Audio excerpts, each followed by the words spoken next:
हरे कृष्णा कृष्णा कृष्णा हरे हरे हरे राम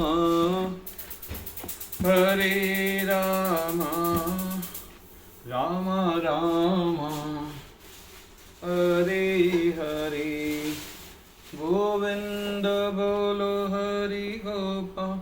आज हम श्रीमद् भागवतम के तीसरे स्कंद का पेज 58 पढ़ने जा रहे हैं। एक दिन लेटे लेटे ब्रह्मा जी को चिंता होने लगी कि उनकी सृष्टि का कार्य ठीक से आगे नहीं बढ़ रहा है। उस हताश अवस्था में उन्होंने अपना शरीर त्याग दिया और उनके शरीर से गिरे बाल से सांप की विभिन्न जातियों में बदल गए।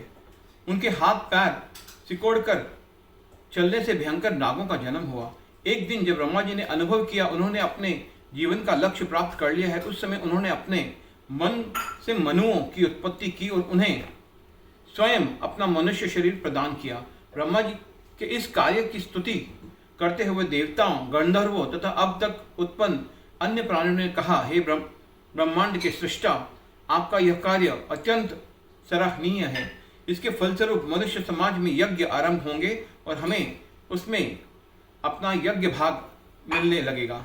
तत्पश्चात ब्रह्मा जी ने ऋषियों की उत्पत्ति की, जिनका कार्य समाज में आध्यात्मिक प्रगति का आदर्श स्थापित करना है। उन्होंने अपने इस प्रत्येक पुत्र को अपने देह का एक भाग दिया और इस प्रकार वे गहन ध्यान, योग, सिद्धियों, तपस्या, ज्ञान तथा वैराग्य से युक्त बने। कर्दम मुनि एवं देवहूति के पुत्र भगवान कपिल, तीसरा स्कंद। विदुर जी स्वयंभू मनु के वंशजों के विषय में सुनने के लिए उत्कंठित थे। उसे देखकर मैत्रेय मुनि उनका इतिहास सुनाने लगे। सतयुग के आरंभ में जब ब्रह्मा जी के कर्दम मुनि को संतानोत्पत्ति का आदेश दिया था, स्वयं को उसके योग्य बनाने के लिए कर्दम मुनि ने बिंदु सरोवर के पास 10,000 वर्षों तक तपस्या की। बिंदु सरोवर चारों ओर सरस्वती नदी से घिरा हुआ था। कर्दम मुनि पूर्ण समाधि में स्थित होकर भगवान विष्णु को प्रसन्न कर लिया। भगवान अपने सुंदर दैदीप्यमान चतुर्भुज रूप में मुनि के समक्ष प्रकट हुए। वे श्वेत कमल पुष्पों की माला से सुशोभित थे। भगवान के चमकदार रेशमी पीतांबर वस्त्र पहने हुए थे और उनकी घुंघराली लटें उनके सुंदर चेहरे को और सुंदर बना रही थी। भगवान आकाश में ही स्थित गरुड़ के कंधों पर विराजमान थे और मुनि को देखकर मंद मुस्कुरा रहे थे। अपनी हार्दिक इच्छाओं को सफल होता देख कर्दम मुनि भूमि पर गिरकर भगवान को साष्टांग प्रणाम करने लगे।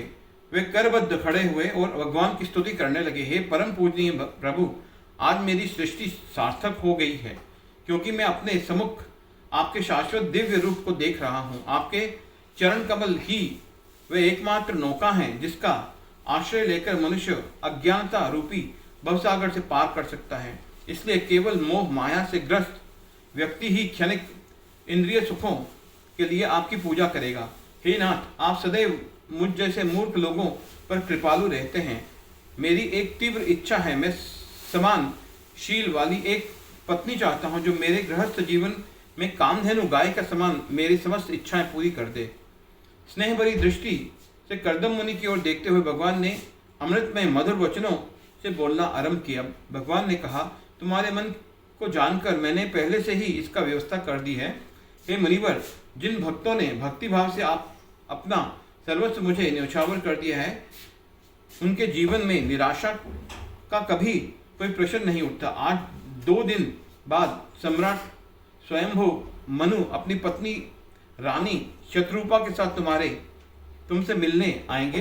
वे अपनी राजधानी में रहते हुए 7 द्वीपों तथा समुद्रों पर राज्य करते हैं। मनु महाराज का विवाह योग्य एक सुंदर कन्या है। वे समस्त सद्गुणों से युक्त है और तुम्हारे लिए बिल्कुल योग्य है।